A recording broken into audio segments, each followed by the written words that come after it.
Shri Guru Charitra, Chapter 21. The dead child became alive. Shri Ganeshaya Namaha, Shri Saraswatyai Namaha, Shri Sadgurubhyo Namaha. The sannyasi said, "You are mourning in vain. He who has come to birth in this world has to die. How long can last the foam or a bubble in the water? This body is made of 5 principles, and when they are separated, the body also perishes.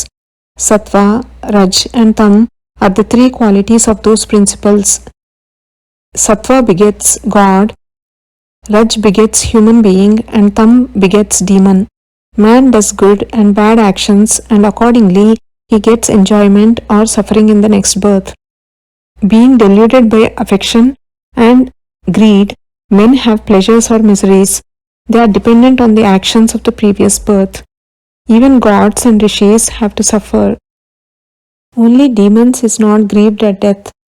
When a female is pregnant, in the beginning the fetus has no shape, but it develops and comes to birth, and it is therefore evident that it will perish one day.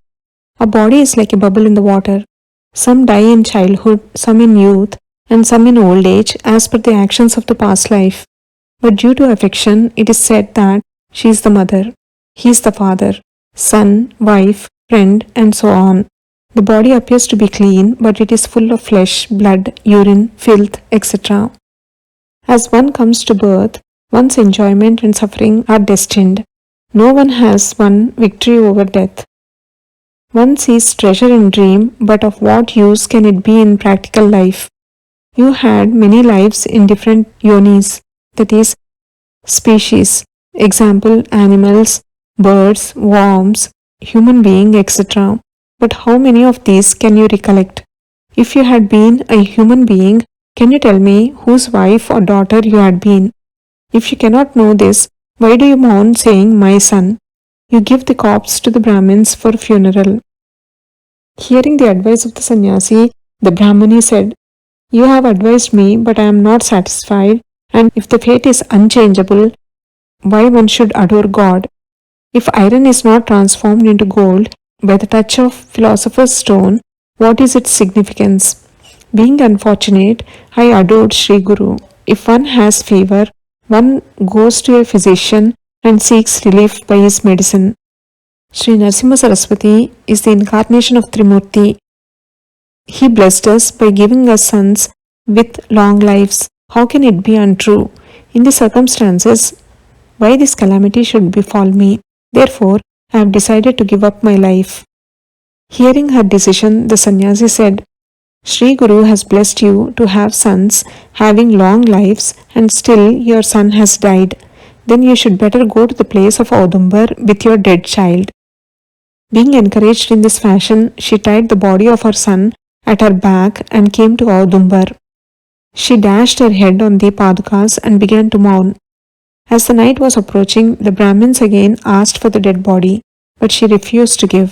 The Brahmin said, "The body will emanate foul odor tomorrow, and then she will have to give it." Saying this, they went home. Only the parents remained there. Later on, after midnight, the parents fell drowsy and got a nap due to exertion. In her dream, she saw a person with vibhuti marks on the body, a wreath of rudraksha around the neck, a trishul in the hand, and a tiger skin on the body. He said to her, "Why are you blaming me and mourning? What ails your son?"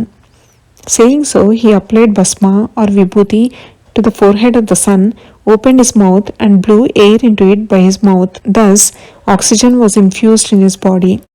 The result was that the boy began to move his limbs and came to life. At first sight, she was frightened. She thought that one sees in one's dream whatever is in one's mind. But as she awoke, she found that the boy was making movement and his body was warm. At first, she placed the boy away out of fear, but the boy sat and asked for something to eat as he was hungry. She took him to her breast. Milk came out profusely from the paps. Then she gave up fear and was delighted. She aroused her husband. Both bowed to the padukas of Shri Guru and prayed, "Kindly forgive us for our harsh words." They took rounds of the tree and went for bath. After bath, They washed the blood on the padakas and worshipped them with great devotion. By this time it was morning.